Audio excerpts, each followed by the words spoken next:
Bonjour et bienvenue dans Midi Mag, l'émission de la rédaction de Polynésie Première. Cette semaine, nous allons parler énergie renouvelable et plus particulièrement énergie solaire. Pourquoi ? Eh bien parce que EDT a proposé la semaine dernière la création d'une taxe pour les producteurs d'énergie photovoltaïque. Cette taxe, si elle voit le jour un jour, va-t-elle freiner les investissements dans les énergies vertes ? Et d'ailleurs, où en est-on de ces énergies en Polynésie ? Pour en parler, je reçois deux invités. Le président du syndicat polynésien des énergies renouvelables, Teva Sylvain, bonjour. Bonjour Alexandre et bonjour aux auditeurs. Et puis l'ancien ministre de l'Environnement et de l'Énergie et le secrétaire général du Heurula Les Verts, Jackie Briand, bonjour. Yorana. Vous pouvez évidemment participer à cette émission en posant vos questions au 40 86 16 00. Alors c'est un courrier, une lettre d'électricité de Tahiti envoyée à une vingtaine de municipalités qui a créé la polémique. Électricité de Tahiti propose aux maires de voter une nouvelle taxe pour les particuliers ou les entreprises qui produisent du solaire. Il s'agit d'une question d'équité selon la filiale de GDF Suez, extrait d'un reportage de la première télé de Brigitte Olivier. En clair, l'EDT, qui estime avoir un rôle de conseil auprès des communes, leur suggère d'instituer une taxe pour les possesseurs d'installations autonomes de production électrique. Le budget des communes est alimenté depuis des années par une taxe perçue par EDT, mais qui sert uniquement au financement des communes et qui n'a rien à voir avec l'électricité. Cette taxe, qui existait déjà, a été annulée par l'Assemblée pour encourager les investissements dans des équipements photovoltaïques. 1100 abonnés, collectivités ou particuliers sont équipés en solaire.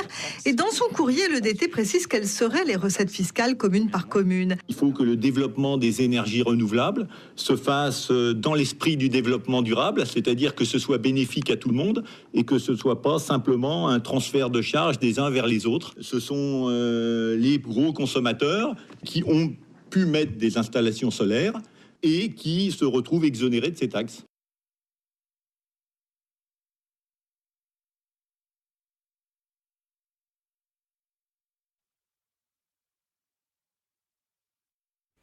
Voilà, désolé pour ce petit blanc antenne. On entendait dans ce reportage télé Éric Courbier, directeur administratif et financier d'EDT. Je précise que nous avons invité EDT à se joindre à nous, mais l'invitation a été déclinée. Alors Teva Sylvain, vous qui êtes président du syndicat polynésien des énergies renouvelables, vous qui posez des panneaux photovoltaïques, vous avez dû bondir quand vous avez entendu cette histoire de taxe. Quelle a été votre réaction ? Ça fait déjà un bon moment qu'on s'inquiète de beaucoup de choses et ça, c'en est une de plus. Cette taxe que propose l'EDT et pour nous, c'est du n'importe quoi. EDT, comme d'habitude, ils ont tendance à vouloir se mêler de tout et même remplacer les membres de l'Assemblée territoriale. Pourquoi qu'ils font pas une assemblée à eux et puis ils nous mettent dehors, quoi. Pendant qu'on y est avec cette bande de cette entreprise qui dépasse largement ce qu'elle devrait faire. Il ne faut pas oublier que EDT, c'est une puissance publique dans le sens où c'est une délégation de service public. Elle devrait s'arrêter à faire son travail sans essayer de faire celui des autres, quoi. Est-ce qu'on peut rappeler aujourd'hui le niveau de production de l'énergie solaire ? Enfin, l'énergie solaire en Polynésie, ça représente quoi aujourd'hui ? Alors, l'énergie solaire, d'après ce que EDT nous fait savoir, représente 3% de l'énergie qui est consommée en Polynésie française. Bon, on est loin des 27% qui sont prévus dans la charte de l'énergie. Il y a de la place encore. Moi, ce qui me chagrine énormément, c'est de voir que quand le soleil brille, on n'utilise pas l'électricité produite par le soleil et qu'on continue à brûler des litres de diesel, ce qui fait une pollution terrible. Et moi, j'imagine que tout le monde est conscient des problèmes de la pollution. Que l'EDT n'ait pas pris conscience qu'à chaque fois qu'il brûle un litre de diesel, on pourrait en fait le remplacer par 2 panneaux solaires, c'est quand même la moindre des choses, quoi, et qu'ils fassent un petit peu attention à ce qu'ils font. Alors Jackie Briand, vous qui avez été ministre de l'Environnement, est-ce que vous pouvez nous rappeler un petit peu ce qui a été mis en place lors des dernières années sur les énergies renouvelables comme le solaire ? Est-ce qu'il y a de la défiscalisation ? Où est-ce qu'on en est aujourd'hui ? Alors, une petite parenthèse sur ce dérapage de DT. Lorsqu'une filiale d'une multinationale fait une déclaration de cette nature, elle n'est jamais innocente. Il faut aller bien au-delà de la déclaration, qui ont peut-être court-circuité un certain nombre de neurones chez quelques-uns, mais ce n'est pas gratuit. Lorsque la Polynésie a commencé à imaginer la mise en place du photovoltaïque comme étant une réponse à la problématique de notre dépendance et d'une certaine sécurité énergétique, c'est d'abord l'État. dans le cadre d'un dispositif qui a été arrêté principalement pour les Tuamotu, qui s'appelait Fotom. Il s'agissait de fournir aux communes des Tuamotu la possibilité d'avoir accès à une ressource. L'expérience a montré que on se retrouve aujourd'hui une vingtaine d'années, voire 30 ans, avec des batteries qu'on ne sait pas quoi faire, qui pourrissent sur nos atolls, avec des panneaux solaires qui n'ont pas été entretenus. Enfin, on a fait une opération de charme vers l'idée que il faut absolument tenir compte de l'environnement, faire attention à l'écologie, ce qui est fondé dans la démarche philosophique, mais lorsque ça se traduit sur le terrain, c'est un vrai désastre et c'est très compliqué. Donc le photovoltaïque n'avait pas commencé du bon pied, quoi. Non, dans les intentions, c'était fort louable. On se rend compte qu'aujourd'hui, on n'a toujours pas résolu le problème du retour de toute cette pollution qui existe. Ensuite, le pays a pris des dispositions nouvelles avec de grandes orientations, notamment fixées à partir du Grenelle qui a été lancé en France. Le Grenelle de l'environnement, le Grenelle de l'environnement, le même échéancier, à savoir 2020, accéder à un pourcentage beaucoup plus élevé. Il faut savoir qu'en Polynésie, il n'y a pas que le solaire qui intervient dans le renouvelable. Il y a l'hydraulique qui participe notamment avec Bahiria, Fatoptia et la Papenon à environ 30% sur la production complète. Je dis bien sur la production, pas sur la consommation, sur la production de l'énergie aujourd'hui. Et le solaire est vraiment un pipi de chat, si je peux utiliser l'expression. Donc, on s'étonne un petit peu que EDT veuille cogner durement sur ce petit segment de la production de l'énergie. Et votre analyse, alors, Jackie Briand, c'est quoi? C'est que EDT a peur que ça prenne trop de place, qu'ils ne sont pas assez présents sur le solaire, eux? Non, je crois que dans la communication, ils sont dans une logique que l'on peut tout à fait comprendre. Lorsque j'étais aux responsabilités, nous avons mis en place 2 dispositifs. Un, le retour urgent à l'autoconsommation. D'arrêter toutes les autorisations et de demander à ceux qui avaient bénéficié des autorisations pour produire de l'énergie en tant que producteurs, au même titre que EDT, de rentrer dans un processus, puisque le pays n'avait pas de schéma directeur d'énergie. En l'absence de ce schéma, qu'est-ce qui s'est passé? Les producteurs d'énergie, il y a quelques-uns, vendent à EDT l'énergie. L'énergie dit au pays, je prends, il n'y a pas de souci, mais vous compensez annuellement la perte de recettes liée à cette vente de l'énergie solaire. Ça coûte 200 millions au pays et ça va lui coûter pendant encore 25 ans. Donc, lorsque nous sommes arrivés aux responsabilités, il ne s'agissait pas de dire qu'il ne faut pas faire du photovoltaïque, il s'agissait de dire qu'il faut arrêter le massacre des finances du pays sur une démarche qui nous paraît être juste, mais dans sa modalité d'exécution, on est à côté de nos pompes. On ne peut pas faire facturer à toi, à moi, à ceux qui nous écoutent, 200 millions au seul motif qu'il faut passer par le photovoltaïque. Donc, nous avons abordé la problématique, toujours dans cette logique de réduire la production d'énergie, etc., de gaz à effet de serre, sur l'autoconsommation. J'ai mon restaurant, j'ai mon entreprise, j'ai ma maison, peu importe la situation professionnelle dans laquelle le projet est mûri, je calcule en fonction de mes besoins et je monte mon projet en photovoltaïque sur ma consommation. Et à partir de là, le trop-plein, effectivement, est revendu à un tarif de 17 francs. Pour dissuader la logique de croire que dans la production, ça va être une affaire pour lui, mais pas pour les deniers du pays. Donc la démarche dans laquelle s'inscrit EDT maintenant, c'est de dire ils sont producteurs à 98%, les autres producteurs, un peu moins de 3%, parce qu'il y a aussi de l'autoconsommation dedans, doivent aussi participer à cette taxe. Et là, toute la difficulté est posée. Lorsque vous parlez de taxes et d'impôts, c'est une compétence du pays. Alors, est-ce que le message s'adresse au gouvernement qui doivent réfléchir aux taxes? Le courrier était pour les mairies. Donc, c'était une redevance. Donc, il y a une erreur et une confusion de définition en termes de fiscalité. Les communes ne peuvent pas prélever de taxes. Ce ne sont que des redevances. Alors, à juste titre, aujourd'hui, les communes ont une redevance sur l'électricité entre 4 et 10 francs pour un service qui n'est pas rendu par la commune. Se pose là la vraie question de la capacité des communes à trouver des financements. Théva Sylvain, le photovoltaïque aujourd'hui, quand on veut installer des panneaux, comment ça se passe? Comment ça se passe quand on veut installer des panneaux chez soi, par exemple, ou dans son entreprise? Voilà, je vais juste revenir un petit peu sur les propos qui ont été tenus et qui sont quelque part louables, puisqu'il s'agit de taxes, et les communes en ont besoin comme le territoire, mais bon, ce n'est pas le photovoltaïque qui va régler le problème. c'est sûr que si on voit le problème de l'autre sens, il y a plus de gains, mais ça peut être multiplié par 100 à faire du photovoltaïque qu'à essayer de retirer des recettes à partir des taxes tirées sur le photovoltaïque. Je veux dire par là que si les communes aujourd'hui investissaient un tout petit peu pour produire du courant avec des plaques photovoltaïques, elles feraient des économies immenses. Rien à voir avec ce qu'elles pourraient retirer de l'EDT, on est d'accord. Hein. Donc, alors, rien que sur les écoles, par exemple, qui sont des compétences communales. Oui, tout à fait. Les écoles. Et les écoles sont justement consomment du courant quand le soleil est aux environs de 7h30, 8h, c'est-à-dire bien fort sur les panneaux. Hein. Donc on a vraiment de la chance de pouvoir, ici en Polynésie, bénéficier du soleil, ce qui n'est pas le cas toujours dans certains pays. Alors la deuxième chose que je voulais dire, et j'insiste aussi sur ce sujet, c'est qu'il y a eu une évolution énorme entre le coût ce qu'on appelle le kilowattheure photovoltaïque entre l'année 2009 à aujourd'hui. C'est-à-dire que les coûts ont baissé de pratiquement 300%. On peut diviser par 3 les coûts. Au niveau de l'installation, c'est les panneaux qui coûtent moins cher ? S'il y a tout qui a changé, le panneau coûte beaucoup moins cher, sauf les batteries, l'installation.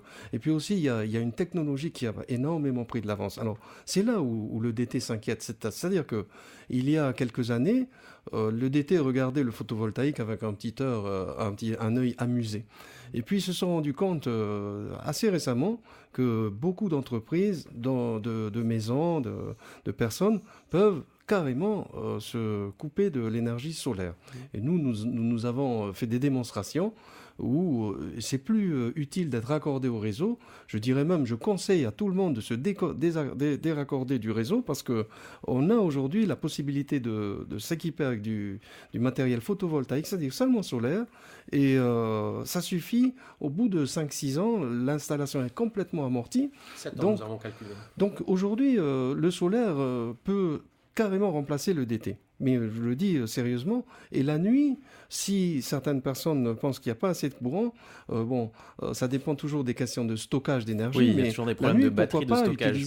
Utiliser de l'énergie provenance des rivières. Bon, là, il y a vraiment une vraie réflexion à mener et il faut aller dans ce sens-là.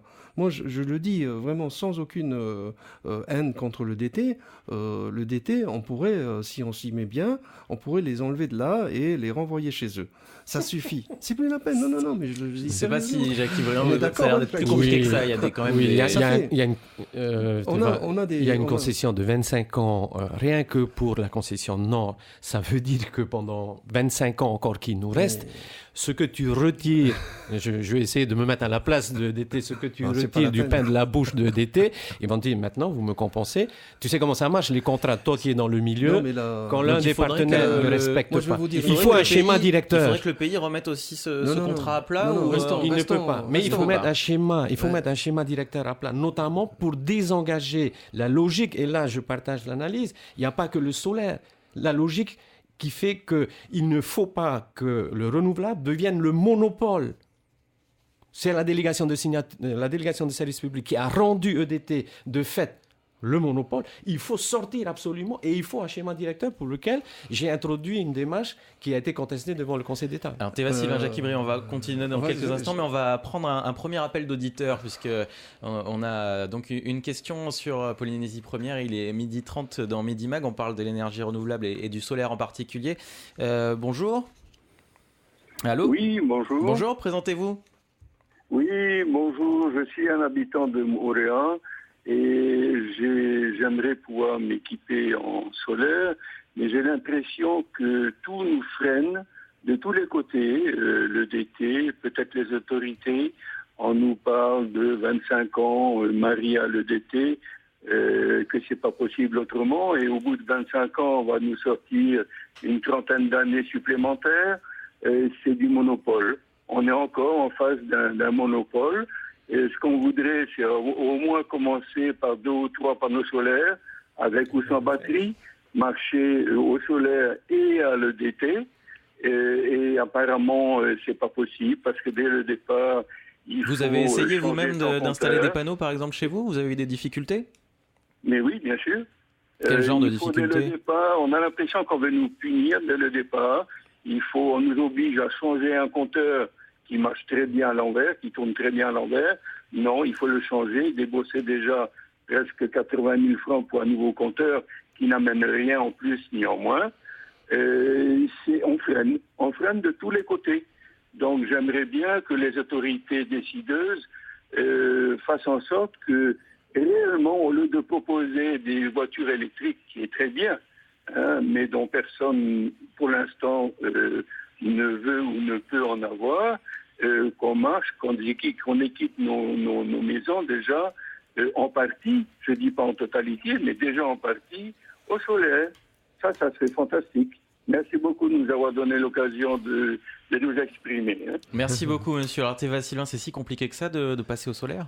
C'est compliqué parce que le DT complique les choses. Moi, je vous avoue, on est carrément au tribunal aujourd'hui contre DT parce qu'ils interviennent. Moi, j'estime aujourd'hui, j'ai suffisamment de preuves maintenant pour dire que DT a une position dominante qu'elle exerce régulièrement contre tous ceux qui font du courant. Alors moi, je vais vous dire aussi une chose, c'est qu'il y a en réalité un problème aussi qui vient de notre propre administration, de mon propre gouvernement. À savoir que on devrait mettre en place ici, et nous insistons fortement, on devrait mettre en place ici le code de l'énergie. Le code de l'énergie, en France, ça existe depuis quelques années et justement, ils ont mis ce code de l'énergie en place pour réguler les producteurs d'énergie. C'est-à-dire qu'il faut ouvrir le marché à différents producteurs. Or là, on se retrouve ici en Polynésie devant une institution, entre guillemets, qui produit du courant et en même temps qui la vend. Alors évidemment, ça pose des problèmes à cette même entreprise qui voit arriver en face d'elle des producteurs d'énergie qui ont leur méthode et qui finalement produisent de l'énergie moins chère qu'eux. Parce que quand vous regardez dans les bilans, à l'heure actuelle, l'énergie de l'EDT, elle est estimée entre 15 et 21% en fonction des situations, alors que le solaire, M. Briand l'a fixé à 15 francs 98.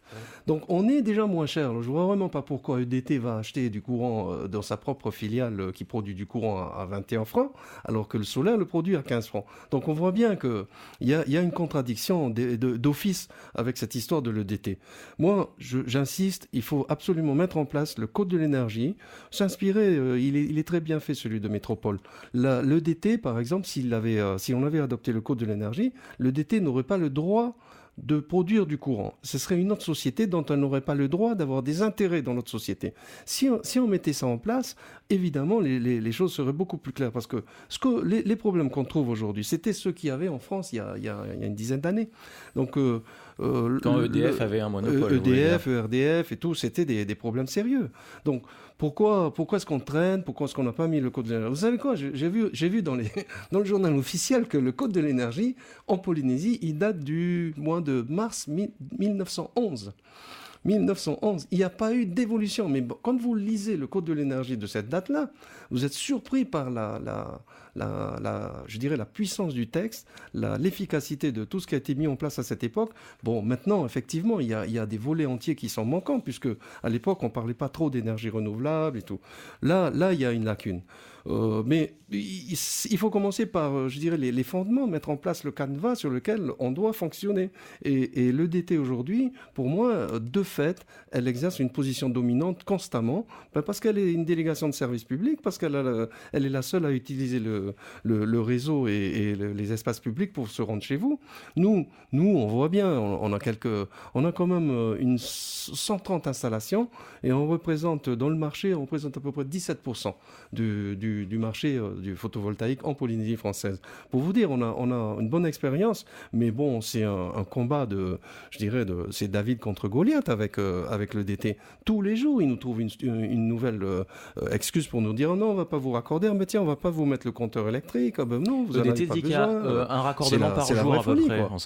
EDT dit qu'il y a à peu près un raccordement par jour, et il en compte une vingtaine par mois, donc un par jour. C'est la preuve que le photovoltaïque, c'est la solution idéale pour tout le monde, pour baisser son coût de l'énergie, et EDT voit ça d'un très mauvais œil, évidemment. Ça leur prend du marché. Ça se traduit en finale par plusieurs centaines de millions de chiffres d'affaires en moins dans l'EDT. Alors évidemment, quand vous dirigez l'EDT et que vous voyez des centaines de millions qui disparaissent parce qu'on prend le courant dans le soleil, évidemment, ça peut commencer à creuser un peu l'énervement. Mais Il ne faut pas se laisser faire. Moi, je vous dis, c'est un peu comme la maison Kodak. Moi, je vous parle de la maison Kodak il y a 15 ans. C'était Dupont de Nemours, toutes ces grosses sociétés qui faisaient la photographie sur du papier. Ils ont vu les appareils photo arriver en rigolant. Tout ce qui était numérique, ça les faisait rire. Et moi aussi, d'ailleurs, à l'époque, je voyais ça avec un œil amusé. Et puis, on s'est rendu compte que finalement, c'était bien plus intéressant de passer au numérique. Et donc, ces maisons-là, aujourd'hui, elles sont en faillite. C'est terminé, il n'y a plus Fugile et toutes ces maisons-là, elles ont disparu. Elles n'ont pas réussi à faire le pas. Ça va être pareil pour toutes ces sociétés qui brûlent du diesel pour faire du courant. Je dirais, c'est dépassé, c'est fini tout ça. Et nous, il ne faut pas qu'on se laisse faire, qu'on ne se laisse pas abuser par des gens qui viennent nous dire 50% du photovoltaïque, c'est une utopie, c'est du bidon tout ça. Moi, je supporte plus les directeurs de sociétés qui racontent que 50% d'énergie renouvelable en Polynésie, en gros titre dans les journaux qu'ils ont achetés, dire que c'est 50%, c'est impossible, c'est une utopie. C'est pas possible, il faut arrêter. On va reprendre ce débat sur l'énergie solaire, mais on a une nouvelle question au 40 86 16 00. Bonjour madame. Yorana. Alors, quelle est votre question? Je m'appelle Marguerite, j'appelle de la part de toute ma famille. De toute ma famille, on est nombreux. Yorana, Teva et Jackie, et merci Polynésie Première pour ces émissions. Tout d'abord, beaucoup de personnes ne sont pas du tout d'accord de payer quoi que ce soit, à qui que ce soit, par rapport à leurs panneaux voltaïques. S'il faut payer quelque chose, pourquoi ne pas nous faire payer alors les panneaux où on utilise pour l'eau chaude, tant qu'on y est? Les chauffe-eau solaires. Deuxième chose, voilà, le chauffe-eau solaire. Deuxième chose, l'homme ne prend jamais leçon de ses bêtises passées. On nous parle sans arrêt de la montée des eaux, des pollutions, blabla, blabla, chalala. Et là, les gens essaient de diminuer leurs dépenses parce que déjà la vie est dure et le soleil est là que la nature nous donne. On nous trouve toujours un moyen de nous taxer la gueule. C'est vrai, Teva, que tu dis, ces grosses sociétés, la Lyonnaise des Eaux et tout le reste, c'est très bien. Mais les choses sont révolues. La population a besoin de vivre. Je fais partie d'une classe moyenne. J'ai du mal à joindre les bouts en fin de mois. Et on veut encore nous taxer ? Non, mais il faut arrêter là. Et autre chose que je dirais, la France a fait ses essais nucléaires en Polynésie. Et comment se fait-il qu'on n'ait pas de courant gratuit? Tiens, voilà une bonne chose. EDT, tous leurs employés, ils ont droit de l'électricité gratuite. Et le 13e mois, et peut-être le 14e mois. Qui est la vache à lait de toutes ces grosses sociétés? Et de notre pays aussi, de notre gouvernement. C'est nous, la population. Je pense qu'il est temps que la population polynésienne se lève et fasse comme la Guadeloupe et la Martinique, quand les magasins sont trop chers et que les grandes surfaces exagèrent, et quand un gouvernement exagère, ou une société comme EDT, on descend dans la rue et on dit stop.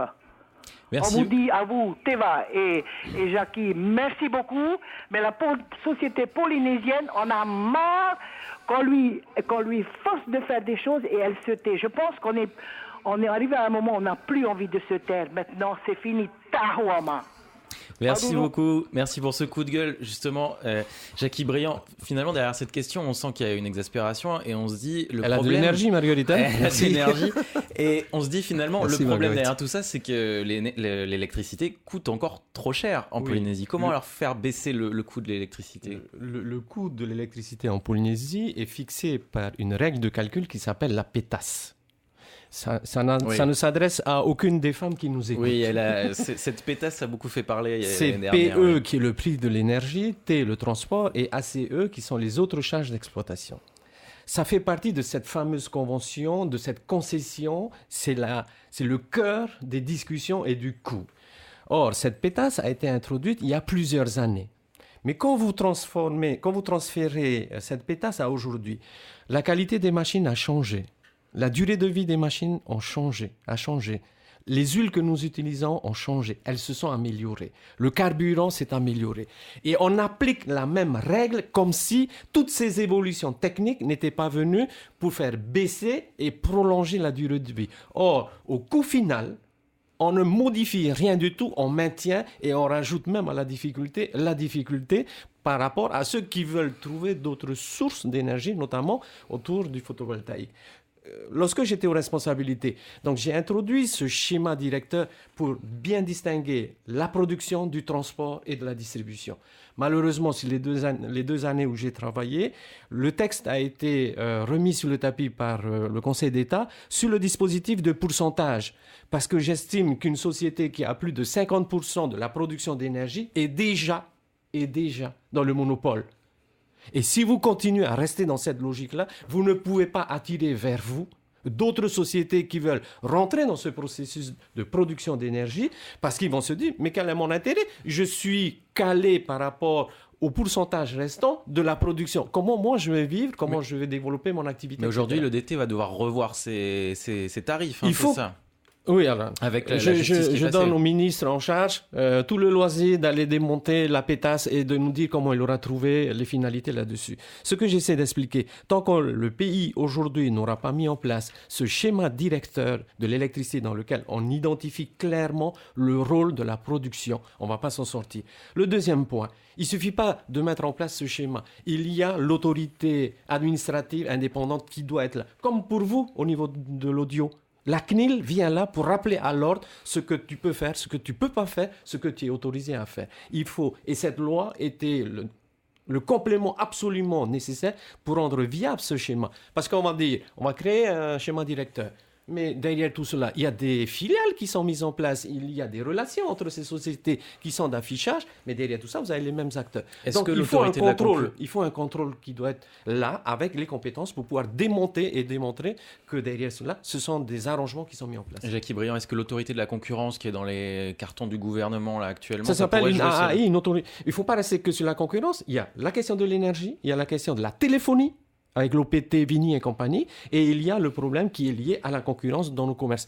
Il doit avoir cette triple fonction, ne pas rester que sur cette fonction-là, parce que ce sont des coûts énormes pour payer les agents qui travaillent à l'intérieur.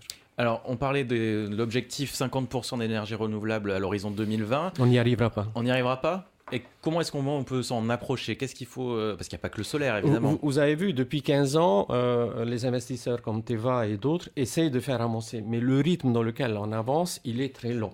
Ensuite, l'autoconsommation va permettre petit à petit à un nombre plus important de personnes d'en bénéficier. Mais ça n'apportera pas la solution qui est d'atteindre la barre de 50%. Il faut trouver une autre source d'énergie beaucoup plus capable de remplacer le thermique, et notamment le développement de l'énergie thermique des mers, qui est une réponse tout à fait dans le schéma dans lequel nous nous inscrivons, qui est le schéma directeur, parce qu'à ce niveau-là, l'expérience des hôtels de Bora Bora et celui de Tetiaro montrent qu'on peut déjà utiliser le froid pour faire de la ventilation, notamment dans la climatisation. On peut tout à fait aujourd'hui, avec les recherches qui ont été développées notamment par la DCNS, l'ancienne DCAN, mais aussi les sociétés Zinexis du Japon, avec des intervenants du pays que nous avons rencontrés lorsque j'étais aux responsabilités. Ils sont tout à fait d'accord pour venir dans le pays développer cette technologie. Donc c'est quoi alors ? C'est prendre le froid de l'eau des profondeurs. C'est prendre le froid au niveau de 900 mètres à peu près. Ensuite, avec un choc thermique, avec la température de 26, 27, 28 à la hauteur. À partir de là, il y a une petite technologie, elle n'est pas très compliquée. On développe à ce moment-là du gaz capable de pouvoir ensuite faire tourner les machines. Mais cela est conditionné par deux choses. Il faut un schéma directeur de production. Et ensuite, il faut une autorité qui vienne contrôler qu'on n'est pas en train de tripatouiller derrière. Justement, il y a aussi le SWAC, hein, c'est le même principe. C'est le SWAC. C'est le SWAC. Je voudrais m'exprimer pour venir en faux contre Jackie qui pense qu'en 2020, on n'atteindra pas les 50%. Mais bien sûr. Non, moi, je le dis très franchement, on y arrivera. Et d'ailleurs, on y arrivera si le gouvernement met quelques textes en place pour corriger un petit peu les interventions de l'EDT à propos de textes qui ont été mis en place. Alors, je vais vous dire un exemple tout simple. En 2013, début 2013, il y a un texte qui est apparu qui dit que les installations solaires peuvent être déconnectées du réseau par le service de l'EDT à convenance à quantité de 300 heures par an. Bon, il faut savoir qu'une installation solaire, elle produit, elle est donnée pour produire pendant 1800 heures par an. Donc 300 heures par an, ça veut dire que vous déconnectez 17%. Alors imaginez le DT, dès qu'il y a un peu de soleil, pouf, on va couper les installations et tout. Alors pourquoi est-ce qu'ils disent ça ? Parce que ce texte, soi-disant, dit c'est pour équilibrer le réseau. Or, on a démontré, c'est maintenant d'autorité dans le monde entier, sauf à Tahiti, que les installations solaires équilibrent le réseau. Je vais vous expliquer, c'est assez simple, hein, mais il faut le comprendre comme ça. Aujourd'hui, les installations solaires, bon, vous savez qu'en Allemagne, ils sont très avancés là-dessus. Nous sommes équipés avec beaucoup d'onduleurs qui viennent d'Allemagne. Ces onduleurs équilibrent le réseau. C'est-à-dire que quand le réseau Ce sont des compteurs intelligents.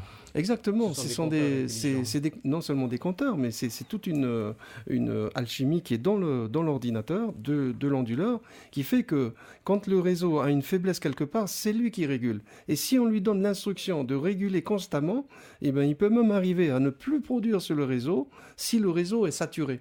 Donc, il sait équilibrer le réseau, contrairement à ce que dit EDT, c'est-à-dire que quand elle décide de déconnecter une installation, ça fait une véritable coupure, et là, il y a une... Non, avec ce système-là, on n'a pas besoin forcément de stocker, en fait, alors, c'est simplement... Alors, le texte maintenant, qui est un petit peu de... C'est l'autre problème aujourd'hui, on essaie de l'expliquer aux gens de l'EDT, mais les techniciens de l'EDT, ils sont un petit peu, je dirais, sourds à nos explications. Et sourds, quand je dis sourds, c'est gentil. Autiste. C'est gentil, oui, non. Ce qu'ils appellent la DEIE. La DEIE donc permet de déconnecter. Mais, c'est quoi la DEIE? Alors la DEIE, c'est un dispositif de contrôle qui permet à l'EDT d'intervenir via le téléphone. Hein, c'est un réseau ProLine, c'est un truc assez ancien, mais ça marche, pour déconnecter le réseau et avoir l'information de l'installation photovoltaïque qui dit « Ah ben ça y est, c'est déconnecté ». Et ensuite, ils vont le reconnecter quand ils le voudront. Ou du moins, quand, entre parenthèses, ils estiment que le réseau a manque d'énergie, donc ils vont le reconnecter. Mais ça ne fait pas l'affaire du tout de ceux qui produisent. Alors, déjà que le tarif du kilowattheure injecté dans le réseau est assez faible, c'est-à-dire qu'on est à 15,98 francs le kilo, alors qu'on était à 40. On a baissé ce tarif, pour des raisons qu'on peut comprendre. Hein, on ne va pas revenir là-dessus. Non, mais je réclame. C'est vous le client. C'est le texte. On revient pas là-dessus. Je ne me défausse absolument pas là-dessus. Je reste sur cette position qui est... les producteurs sont rentrés dans le jeu de EDT et qui sont des producteurs sans que la règle ne soit définie.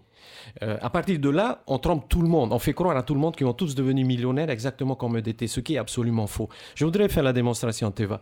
Vous n'y arriverez pas en 2020 à 50% pour deux autres raisons. Il n'y a pas que la production. On peut continuer à augmenter la production du renouvelable.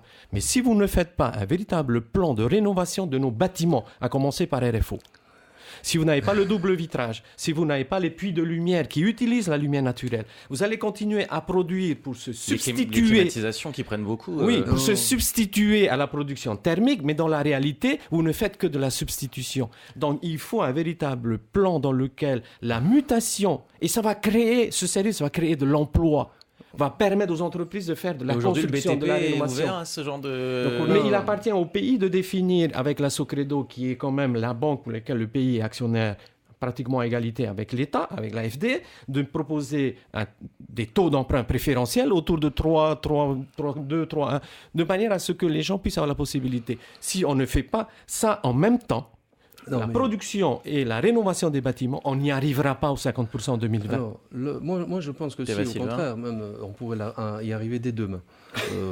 Non, dès demain, si on décide. Mais il n'y a pas que le solaire. Le solaire suffira. Attendez. Parce que là, vous déformez un petit peu les propos. Je n'ai pas fini ma démonstration. Donc, je peux vous dire, quelques installations que nous avons installées en Polynésie sont aujourd'hui 100% énergie solaire. Et ça marche très bien chez moi. Par exemple, je ne consomme pas du tout l'énergie dans ma maison. J'ai 2 réfrigérateurs, j'ai de la lumière partout et je suis au LED. Tu es en autoconsommation, t'es pas ? Je suis en autoconsommation totale. C'est-à-dire que quand vous avez des pannes de courant avec le DT, moi, je n'ai pas de panne de courant chez moi. Mon portail s'ouvre quand même. Et ça, c'est faisable dans pratiquement 90%. Tu n'arrives plus à l'ouvrir manuellement, ton portail, il faut... Non, c'est un portail électrique avec un moteur qui vient de chez mon ami Amoui. Et ça marche très bien. Et je suis, je suis en phase expérimentale. Et nous allons faire de la même. Et alors, exceptionnellement pour le cas, c'est que nous avons une installation qui envoie de l'électricité dans le réseau et une installation qui fait notre consommation. Un établissement scolaire, par exemple, une école de Faha, on est en train de les étudier en ce moment, on va tenter de faire accepter l'idée qu'on va se mettre en déconnecté du réseau, avec une option, c'est-à-dire qu'on va garder une petite ligne qui permette à l'établissement, en cas où, par exemple, il y a un défaut dans l'installation, à ce moment-là, il rebascule sur le réseau. Mais ça, demain, si on nous donne l'autorisation demain, et c'est rentable.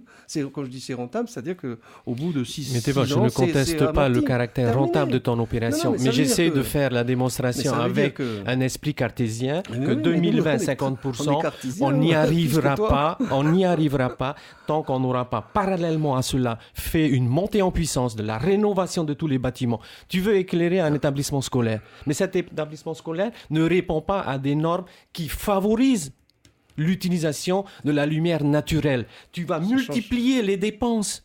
Donc, c'est absolument nécessaire et c'est l'un sans l'autre. C'est comme le A de Hawaii Kinui. Si tu n'as pas de balancier, tu n'y arriveras pas à Bora Bora vendredi après-midi. Non, mais là, dans la question de l'électricité, ce n'est pas une question de balancier. Hein.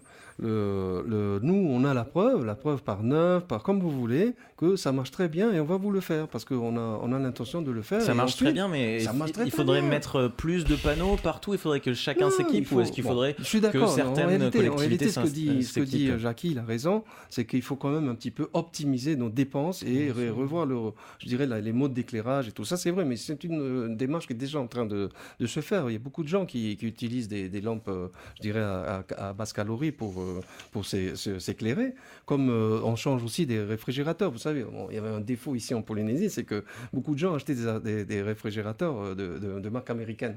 Et ce qui consommait le courant, c'était le transfo à l'arrière qui transformait du 110 en 220.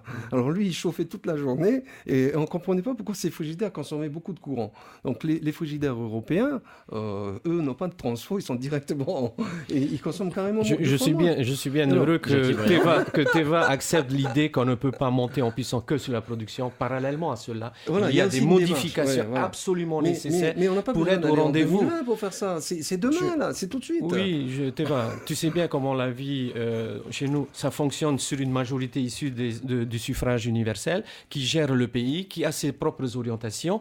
Ce que tu fais aujourd'hui, c'est un travail à long terme. Il faut l'inscrire comme étant une évolution normale. Et les deux personnes qui sont intervenues tout à l'heure sont tout à fait friandes de cette évolution. On va avoir une troisième intervention avec ce monsieur qui nous appelle de Moorea. Bonjour.